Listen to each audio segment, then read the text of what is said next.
Bienvenue au château de Chantor. Pour moi, c'est un plaisir de vous ouvrir les portes aujourd'hui du château que l'on habite avec Iñaki. Le château, il a été bâti en 1780 par le seigneur de Chantor, qui était le propriétaire des terres ici, sur ce promontoire, parce qu'il veut voir le mont Saint-Michel.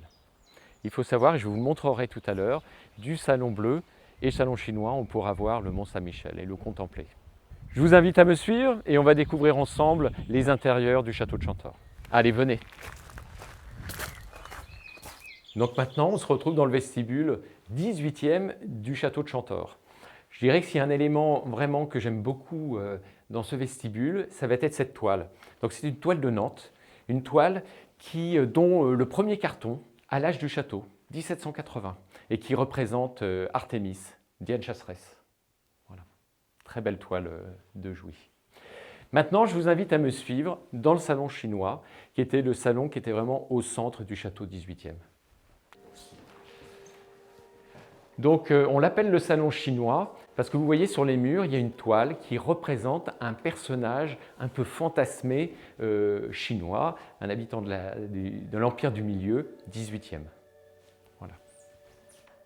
Et ensuite, peut-être au centre, ici sur cette table florentine, on voit cette belle reprise du Hermès de Jean de Bologne. Donc Renaissance, ici c'est une reprise 19e par un des plus grands fondeurs du 19e siècle qui est signé Barbedienne. Et évidemment, ce salon, sa vocation, parce que ce n'est pas un salon où on va rester, c'est un salon de circulation pour aller de la salle à manger vers le grand salon par exemple, c'est d'y admirer le mont Saint-Michel. Et donc sur votre gauche, dans la percée, vous pouvez voir le mont Saint-Michel sublime. Toujours, mais même s'il y a la brume, s'il y a de l'orage, du vent, de la grêle, c'est toujours fantastique. Et je vous invite maintenant à passer dans un autre salon qui est le salon bleu. Venez. Alors ce bleu, il va porter un nom. C'est le bleu nattier. C'est donc un bleu qui est très à la mode au XVIIIe, sous Louis XV. Là, ce tissu, c'est un damas, les deux grands tissus qu'on va utiliser au XVIIIe, les damas, les toiles de Jouy. Et là, ce qui est très intéressant dans le damas, c'est qu'il a cet éclat, il renvoie la lumière, et ce bleu est vraiment fantastique. Alors, qu'est-ce que je peux vous raconter ici? Il y aurait beaucoup d'histoires à raconter, mais par exemple, je vais m'arrêter ici, sur, par exemple, Henri IV enfant. Là, au-dessus, en médaillon, devant le miroir, vous avez le Grand Dauphin, qui est 17e comme portrait. Et aussi en dessus de porte, par exemple. J'aime beaucoup cette bacchanale qui est Renaissance, qui se trouve, et qui reprend un peu l'histoire de l'amour, de la fête que va avoir Bacchus et ses amis.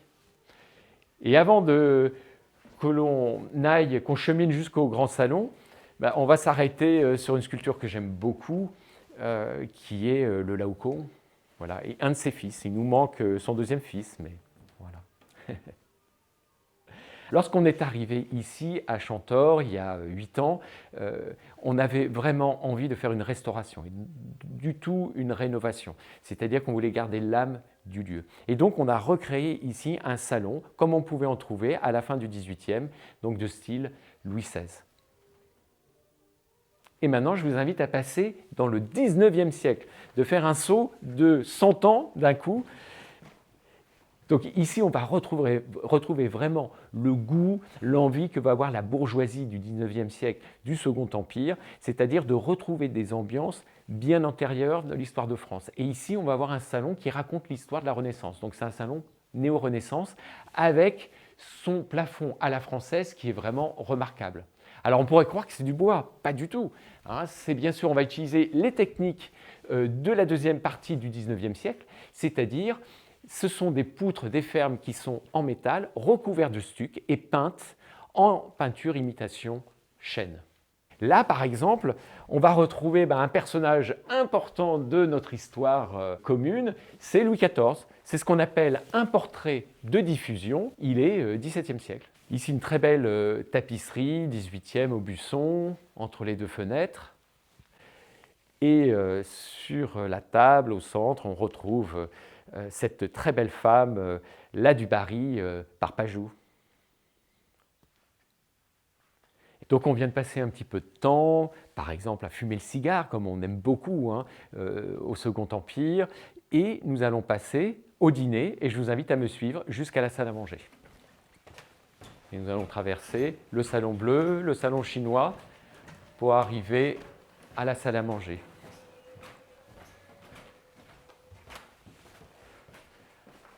Alors la salle à manger, depuis la construction du château, s'est toujours trouvée ici. Nous, on a essayé de retrouver l'ambiance de la salle à manger et on a choisi cette couleur, céladon ou vert de gris, qui était la teinte qui était à la mode au XVIIIe siècle pour les pièces à manger. Hein, vous savez qu'à la fin du XVIIIe, la salle à manger est une création, ça n'existait pas avant.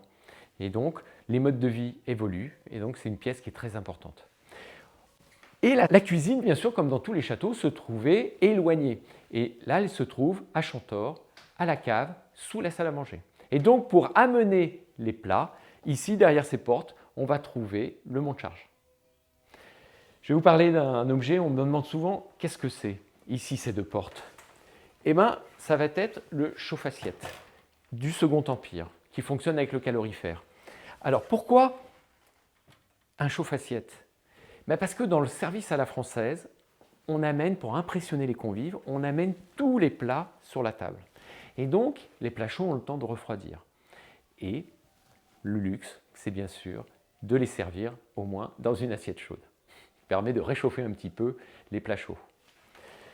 Ici, regardez, qui fonctionne également avec le calorifère du Second Empire. Vous avez les bouches ici du calorifère. C'est-à-dire que, avant que les convives arrivent, la domesticité ouvre ses bouches, il y a de l'air chaud pulsé qui arrive dans la pièce, la réchauffe. Et lorsque le dîner est terminé, avant de passer au salon, la domesticité va refermer ses bouches pour pouvoir chauffer une autre pièce. Qu'est-ce qu'on va trouver ici d'intéressant que les convives qui sont à table vont pouvoir admirer? Par exemple, ici vous avez les faïences de Delphes avec le fameux bleu Delphes. L'ensemble des tableaux qui vont se trouver au mur sont 17e ou 18e et représentent pour la majorité des membres de la famille des Bourbons. Donc ici, par exemple, vous allez admirer le grand dauphin, un de ses fils. Ici, le duc d'Anjou.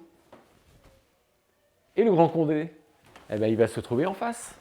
Voilà, une peinture qui reprend ici une représentation qu'on va trouver à Chantilly, le grand Condé. Monsieur. Voilà. Donc, on vient de passer un bon repas ensemble. Maintenant, on a envie de se retrouver dans sa chambre, tranquille. Et je vous invite à me suivre. Et on va monter au premier étage. Et on va aller s'installer dans la chambre du seigneur de Chantor au XVIIIe. Allez, venez. Et en montant, vous pouvez jeter un œil sur le duc de Guise. C'est au premier étage du château que va se trouver l'ensemble des 5 chambres d'hôtes que nous avons ici. Et voilà la suite Mont-Saint-Michel, qui est la chambre du seigneur de Chantor. L'esprit du seigneur de Chantor est toujours ici.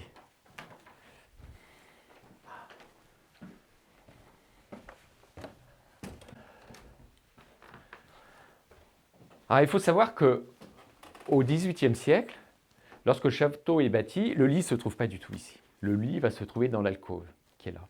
Et donc le seigneur de Chantor avait la tête ici comme ceci, et en regardant par la fenêtre, depuis son lit, il pouvait voir le mont Saint-Michel.